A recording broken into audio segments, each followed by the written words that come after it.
মূল সিদ্ধান্ত চোৱা ইম্পৰ্টেণ্ট এইখিনি আটাইতকৈ ইম্পৰ্টেণ্ট আৰু এইখিনি পৰীক্ষা লিখিলেহে তোমালোকে নম্বৰ পাবা যে কি মালথাছে অনুমান কৰিছিল যে খাদ্যৰ যোগান বৃদ্ধি পায় সমান্তৰ হাৰত এৰিথমেটিক ৰেট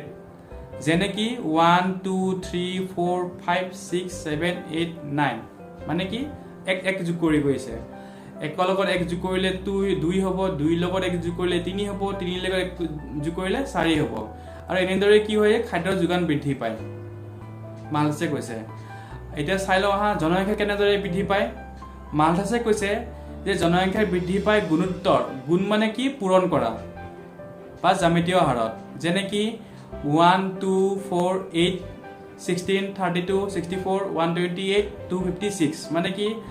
একৰ লগত 2 যোগ পূৰণ কৰিছো 2 হ'ল 2 লগত 2 পূৰণ কৰিছো 4 হ'ল 4 লগত 2 পূৰণ কৰিছো 8 হ'ল 8 লগত 2 পূৰণ কৰিছো 16 হ'ল 16 লগত 2 পূৰণ কৰিছো 32 হ'ল মানে কি এফালে খাদ্য যোগান যোগ কৰি গৈছে আৰু জনসংখ্যা বৃদ্ধি পূৰণ কৰি গৈছে আৰু জানো যে পূৰণ কৰিলে বেছিকৈ ওলাবই তেওঁৰ মতে সিদ্ধান্ত আৰু এইটো এটা যদি আমি এটা উদাহৰণ আৰু এটা চাই লওঁ এতিয়া যদি আমি অলপ ভালকৈ বুজি পাব লাগে তেন্তে এই তলত ইফালে দিয়া তালিকাখন চোৱা তালিকাত কি দিয়া চাই লোৱা এফালে কি দিয়া আছে খাদ্যৰ যোগান আৰু তলত কি দিয়া আছে জনসংখ্যা এতিয়া জনসংখ্যা খাদ্যৰ যোগানটো চাই লওঁ আহা যে কেনেকৈ কৈছে মালথাছে 1 কেনেকৈ বৃদ্ধি পায় 1 2 2 লগত এক যোগ কৰিলোঁ 3 3 লগত এক যোগ কৰিলোঁ 4 তাৰপিছত 5 তাৰপিছত 6 তাৰপিছত 7 তাৰপিছত 8 আৰু জনসংখ্যা কেনেকৈ বৃদ্ধি পায় প্ৰথম এজন মানুহ থাকিব এজনৰ পৰা দুজন হ'ব দুজনৰ পৰা চাৰিজন হ'ব চাৰিজনৰ পৰা আঠজন হ'ব দুগুণ কৰি গৈ আছোঁ এনেকৈ 128 অৰ্থাৎ কি যদি আমি একদম ভালদৰে চোৱা এতিয়া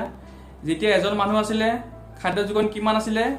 1 আছিলে মানে এজন মানুহৰ কাৰণে খাদ্য একেই আছিলে যদি আমি কওঁ এজন মানুহৰ কাৰণে এটা আপেল আছিলে দুজন মানুহৰ কাৰণে